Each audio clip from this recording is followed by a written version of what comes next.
we are doing the numericals based on the quantization of charge. सब तो पहला numerical ले रहे हैं, estimate the number of electrons and protons in 200 gram of pure water.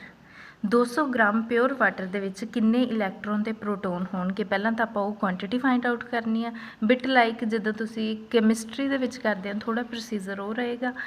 Also calculate the effective nuclear charge ਫਿਰ ਕਿੰਨਾ ਰਹਿ ਗਿਆ ਉਸ ਵਾਟਰ ਸੈਂਪਲ ਦੇ ਵਿੱਚ ਆਪਾਂ ਉਹ ਫਾਈਂਡ ਆਊਟ ਕਰਨਾ। ਇਹ ਨੂਮੈਰੀਕਲ ਕਰਨ ਵਾਸਤੇ ਸਭ ਤੋਂ ਪਹਿਲਾਂ ਸਾਨੂੰ ਕੰਪੋਜੀਸ਼ਨ ਪਤਾ ਹੋਣੀ ਚਾਹੀਦੀ ਹੈ ਵਾਟਰ ਦੀ, H2O। ਇਹਦਾ ਅਟੋਮਿਕ ਮਾਸ ਬੇਟਾ ਪਤਾ ਹੋਣਾ ਚਾਹੀਦਾ 18 ਗ੍ਰਾਮ। ਹੁਣ 18 ਗ੍ਰਾਮ ਦੇ ਵਿੱਚ ਕਿੰਨੇ ਇਲੈਕਟ੍ਰੋਨਸ ਪਾਏ ਜਾਂਦੇ ਨੇ, ਐਵੋਗੈਡਰੋ ਨੰਬਰ ਆਫ ਇਲੈਕਟ੍ਰੋਨਸ। 18 ਗ੍ਰਾਮ ਦੇ ਵਿੱਚ ਐਵੋਗੈਡਰੋ ਨੰਬਰ ਆਫ ਇਲੈਕਟ੍ਰੋਨ ਤੇ 200 ਗ੍ਰਾਮ ਉਹਨਾਂ ਨੇ ਆਪਣੇ ਤੋਂ ਡਿਮਾਂਡ ਕੀਤਾ। 200 ਗ੍ਰਾਮ ਦੇ ਵਿੱਚ ਕਿੰਨੇ ਪਾਏ ਜਾਣਗੇ, ਕਿੰਨੇ ਨੰਬਰ ਆਫ ਇਲੈਕਟ੍ਰੋਨ ਹੋਣਗੇ, ਐਵੋਗੈਡਰੋ ਡਿਵਾਈਡਡ ਬਾਈ 18 ਮਲਟੀਪਲਾਈ ਬਾਈ ਫਿਰ 200 ਗ੍ਰਾਮ। ਇਹ ਆ ਗਿਆ ਆਪਣੇ ਕੋਲ ਨੰਬਰ ਆਫ ਇਲੈਕਟ੍ਰੋਨਸ। ਇੰਨੇ ਨੰਬਰ ਆਫ ਇਲੈਕਟ੍ਰੋਨਸ ਆ ਗਏ ਬੇਟਾ ਕਾਹਦੇ ਵਿੱਚ, 200 ਗ੍ਰਾਮ ਦੇ ਵਿੱਚ ਇੰਨੇ ਨੰਬਰ ਆਫ ਇਲੈਕਟ੍ਰੋਨਸ ਆ ਗਏ। ਹੁਣ ਦੇਖਿਆ ਜਾਵੇ ਨੰਬਰ ਆਫ ਇਲੈਕਟ੍ਰੋਨਸ ਇੰਨੇ ਗ੍ਰਾਮ। ਹੁਣ ਜਿੰਨੇ ਨੰਬਰ ਆਫ ਇਲੈਕਟ੍ਰੋਨ ਹੁੰਦੇ ਆ ਉਨੇ ਹੀ ਨੰਬਰ ਆਫ ਪ੍ਰੋਟੋਨਸ, ਕਿਉਂਕਿ ਅਟੋਮਿਕ ਮਾਸ ਕਾਹਦੇ ਕਰਕੇ ਵੇਰੀ ਕਰਦਾ ਹੁੰਦਾ, ਨੰਬਰ ਆਫ ਨਿਊਟਰੋਨਸ ਵੇਰੀ ਕਰ ਸਕਦੇ ਆ ਪਰ ਨੰਬਰ ਆਫ ਇਲੈਕਟ੍ਰੋਨ ਤੇ ਪ੍ਰੋਟੋਨ ਸੇਮ ਰਹਿੰਦੇ ਆ। ਤੇ ਇਫੈਕਟਿਵ ਜਿਹੜਾ ਨਿਊਕਲੀਅਰ ਚਾਰਜ ਹੈ ਇੱਕ ਐਟਮ ਦਾ ਜਾਂ ਫਿਰ ਵਾਟਰ, ਉਹ ਤਾਂ 0 ਆਏਗਾ, ਪਰ nuclear charge contained by electron ਉਹ 0 ਨਹੀਂ ਹੋਏਗਾ। ਨਿਊਕਲੀਅਰ ਜਿਹੜੇ ਇਲੈਕਟ੍ਰੋਨਸ ਤੇ ਇੱਕ ਇਲੈਕਟ੍ਰੋਨ ਕੋਲ ਕਿੰਨਾ ਚਾਰਜ ਹੁੰਦਾ, ਜਿਵੇਂ ਆਪਾਂ ਕੱਲ੍ਹ ਕੀਤਾ ਸੀ 1.6 × 10⁻⁻19 ਕੂਲਮ। ਤਾਂ ਇੰਨੇ ਇਲੈਕਟ੍ਰੋਨਸ ਕੋਲ ਕਿੰਨਾ ਹੋਏਗਾ, ਜਿੰਨੀ ਆਹ ਵਾਲੀ ਵੈਲਿਊ ਬੇਟਾ ਇਹਨੂੰ ਮਲਟੀਪਲਾਈ ਕਰ ਦਿਓ ਨੰਬਰ ਆਫ ਇਲੈਕਟ੍ਰੋਨਸ ਦੇ ਨਾਲ and you will get the answer. Effective charge of electron ਆਏਗਾ ਇਹ। ਪਰ ਜੇ effective charge of water sample ਦੀ ਗੱਲ ਕੀਤਾ ਜਾਵੇ ਉਹ 0 ਹੋਊਗਾ, ਕਿਉਂਕਿ ਉਨੇ ਹੀ ਤਾਂ ਨੰਬਰ ਆਫ ਪ੍ਰੋਟੋਨਸ ਨੇ ਆਪਣੇ ਕੋਲ। ਹੁਣ ਲੈਂਦੇ ਹਾਂ ਆਪਾਂ ਨੈਕਸਟ ਐਗਜ਼ਾਮਪਲ।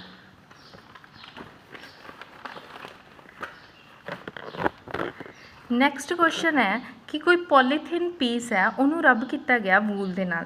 ਕਿ ਪੋਲੀਥੀਨ ਦਾ ਫੋਰ ਐਗਜ਼ਾਮਪਲ ਮੇਰੇ ਕੋਲ ਪੋਲੀਥੀਨ ਦੀ ਰੋਡ ਹੈ, for example polythene the road ਹੈ ਆਪਣੇ ਕੋਲ, ਪੋਲੀਥੀਨ ਮਟੀਰੀਅਲ ਪਲਾਸਟਿਕ ਦਾ ਮਟੀਰੀਅਲ ਉਹਦੀ ਰੋਡ ਹੈ ਜਾਂ ਫਿਰ ਛੋਟਾ ਟੁਕੜਾ ਹੈ ਜਿਹਨੂੰ ਰਬ ਕੀਤਾ ਗਿਆ with the help of wool. ਮਤਲਬ ਜਦੋਂ ਫ੍ਰਿਕਸ਼ਨ ਹੋਈ ਇੱਕ ਦੂਜੇ ਦੇ ਨਾਲ ਚਾਰਜ ਟਰਾਂਸਫਰ ਹੋਣਗੇ ਤੇ it has been found to acquire a negative charge of ਇੰਨੀ ਕੂਲਮ। ਜਿਹੜਾ ਪੋਲੀਥੀਨ ਪੀਸ ਨੂੰ ਜਦੋਂ ਵੂਲ ਨਾਲ ਰਬ ਕੀਤਾ ਤਾਂ ਉਹਦੇ ਕੋਲ ਨੈਗੇਟਿਵ ਚਾਰਜ ਆ ਗਿਆ, ਮਤਲਬ ਐਕਸਟਰਾ ਇਲੈਕਟ੍ਰੋਨ ਆ ਗਏ ਉਹਦੇ ਕੋਲ। ਕਿੰਨਾ ਕੂਲਮ ਚਾਰਜ ਆ ਗਿਆ, 3 × 10⁻⁻7 ਕੂਲਮ। ਹੁਣ ਆਪਾਂ ਇਹ ਦੱਸਣਾ ਕਿ ਕਿੰਨੇ ਇਲੈਕਟ੍ਰੋਨ ਟਰਾਂਸਫਰ ਹੋਏ ਵੂਲ ਤੋਂ ਪੋਲੀਥੀਨ ਪੀਸ ਕੋਲ ਤੇ ਉਸ ਤੋਂ ਬਾਅਦ ਕਿੰਨਾ ਮਾਸ ਟਰਾਂਸਫਰ ਹੋਇਆ, ਕਿਉਂਕਿ ਓਬਵੀਅਸ ਗੱਲ ਹੈ ਜਦੋਂ ਇਲੈਕਟ੍ਰੋਨ ਟਰਾਂਸਫਰ ਹੋਣਗੇ ਤਾਂ ਕੁਛ ਨਾ ਕੁਛ ਮਾਸ ਵੀ ਟਰਾਂਸਫਰ ਹੋਵੇਗਾ। ਹੁਣ ਕਿੰਨਾ ਚਾਰਜ ਟਰਾਂਸਫਰ ਕੀਤਾ, ਜਿੰਨੀ value 3 × 10⁻⁻7 coulomb. Number of electron ਮਤਲਬ n ਫਾਈਂਡ ਆਊਟ ਕਰਨੀ। ਕੁਆਂਟਾਈਜੇਸ਼ਨ ਆਫ ਚਾਰਜ ਦਾ ਹੀ ਪਿਛਲਾ ਨੂਮੈਰੀਕਲ ਸੀ, ਉਸੇ ਦਾ ਹੀ ਇਹ ਵਾਲਾ ਨੂਮੈਰੀਕਲ ਹੈ।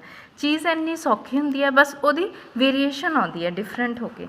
ਨਾਓ ਸੀ ਹੇਅਰ ਬੇਟਾ Q = NE ਵਾਲਾ ਫਾਰਮੂਲਾ ਲਾਉਂਗੇ, ਨੰਬਰ ਆਫ ਇਲੈਕਟ੍ਰੋਨਸ ਆ ਜਾਣਗੇ। Q ਉਹ ਵਾਲਾ ਚਾਰਜ ਜਿਹੜਾ ਤੁਹਾਨੂੰ ਗਿਵਨ ਹੈ 3 × 10⁻⁷ ਤੇ ਇਹ E ਹੈ, ਇੱਕ ਇਲੈਕਟ੍ਰੋਨ ਕੋਲ ਕਿੰਨਾ ਚਾਰਜ ਹੈ। ਜਦੋਂ ਤੁਸੀਂ ਡਿਵਾਈਡ ਕਰੋਗੇ ਨੀਅਰ ਟੂ ਦਿਸ ਇੰਨੇ ਲਗਭਗ ਇੰਨੇ ਇਲੈਕਟ੍ਰੋਨ ਹੈਗੇ ਨੇ, ਤਾਂ ਫਸਟ ਪਾਰਟ ਸਾਡਾ ਕੀ ਹੋ ਗਿਆ, ਸੋਲਵ ਹੋ ਗਿਆ। Excuse 1 minute.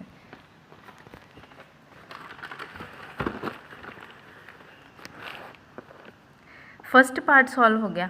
ਹੁਣ ਸੈਕਿੰਡ ਪਾਰਟ ਦੇ ਵਿੱਚ ਪੁੱਛਿਆ ਗਿਆ ਸੀ how much is the transfer of mass from wool to the polythene. ਕਿੰਨਾ ਮਾਸ ਟਰਾਂਸਫਰ ਹੋਇਆ, ਮਾਸ ਕਿੰਨਾ ਟਰਾਂਸਫਰ ਹੋਏਗਾ, ਇੱਕ ਇਲੈਕਟ੍ਰੋਨ ਕੋਲ ਕਿੰਨਾ ਮਾਸ ਹੁੰਦਾ 9.1 × 10⁻31 kg। ਤਾਂ ਜਿੰਨੇ ਨੰਬਰ ਆਫ ਇਲੈਕਟ੍ਰੋਨਸ ਨੇ ਉਹਨਾਂ ਕੋਲ ਕਿੰਨਾ ਮਾਸ ਹੋਵੇਗਾ ਇੰਨੇ kg, near about equal to. Quantisation ਨਾਲ ਬੇਸ ਸਾਡਾ ਇਹ ਵਾਲਾ ਨੂਮੈਰੀਕਲ ਵੀ ਹੋ ਗਿਆ।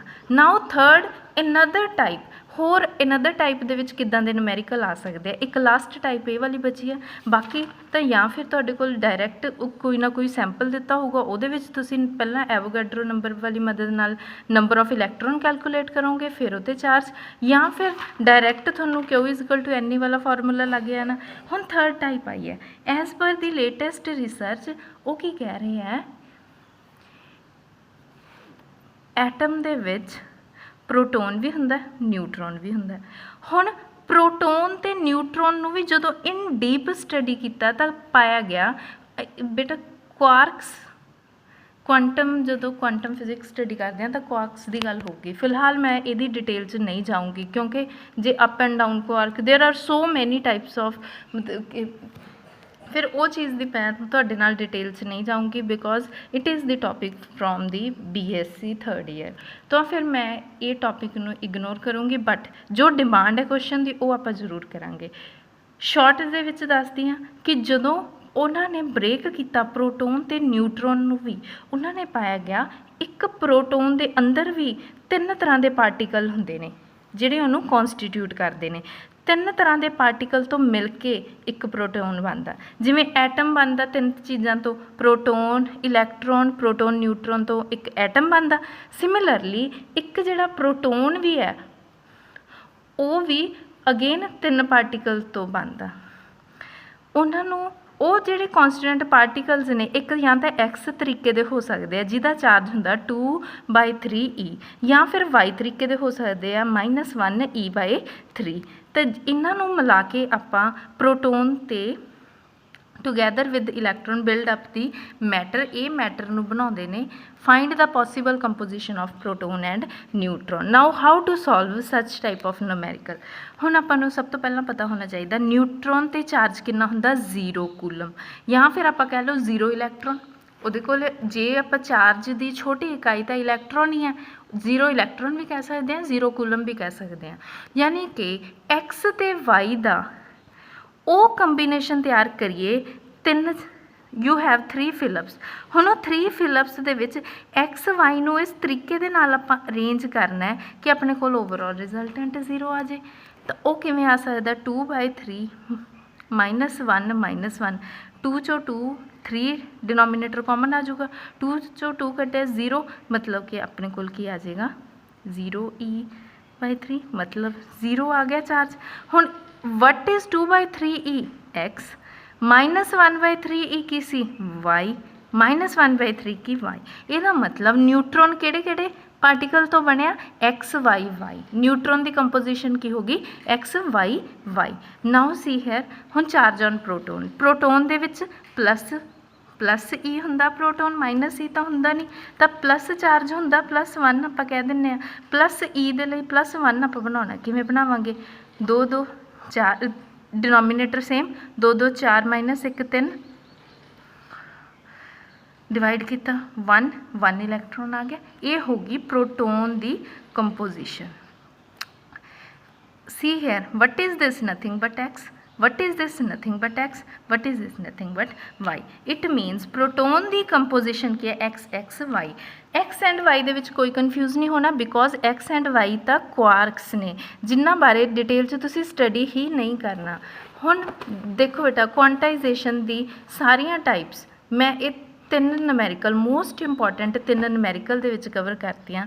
ਅਗਰ ਤੁਹਾਨੂੰ ਇਹ 3 ਨੂਮੈਰੀਕਲ ਦਾ ਕੰਸੈਪਟ ਕਲੀਅਰ ਹੋ ਗਿਆ ਤਾਂ ਤੁਹਾਨੂੰ ਕੋਈ ਵੀ ਨੂਮੈਰੀਕਲ ਨਹੀਂ ਆਉਣ ਵਾਲਾ। ਮਤਲਬ you need not to cover ਕਿ ਬਹੁਤ ਜ਼ਿਆਦਾ ਨੂਮੈਰੀਕਲ ਸੋਲਵ ਕਰਨੇ ਆ ਕੁਆਂਟਾਈਜੇਸ਼ਨ 'ਤੇ, ਕਿਉਂਕਿ ਕੱਲ੍ਹ ਤੋਂ ਆਪਾਂ ਇਲੈਕਟ੍ਰਿਕ ਫੀਲਡਸ ਵਗੈਰਾ ਬਾਰੇ ਵੀ ਸਟੱਡੀ ਕਰਨਾ, ਪਰ ਇਹਨਾਂ ਨੂੰ ਸਮਝ ਕੇ ਕਰਨਾ। ਹੁਣ ਲਾਸਟ ਕੁਐਸਚਨ ਹੈ, ਇਹ ਤੁਹਾਡਾ ਹੋਮਵਰਕ ਹੈ ਬੱਚੇ। ਡਜ਼ ਇੰਨੇ ਕੂਲਮ ਚਾਰਜ ਐਗਜ਼ਿਸਟ ਇਨ ਨੇਚਰ।